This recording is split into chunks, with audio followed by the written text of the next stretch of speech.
ఎప్పుడు వచ్చావును కాదన్నయ్య, బుల్లెట్ దిగిందా లేదా? ఇలా రౌండ్ అప్ చేసి కన్ఫ్యూజ్ చేయొద్దు. కన్ఫ్యూజన్ లో ఎక్కువ కొట్టేస్తాను.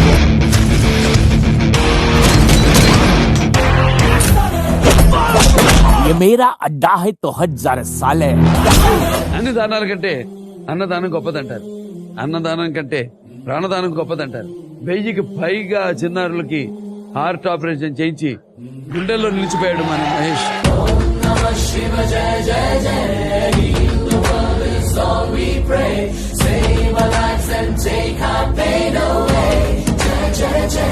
Swing along and sing the Shiva Shambho all the way.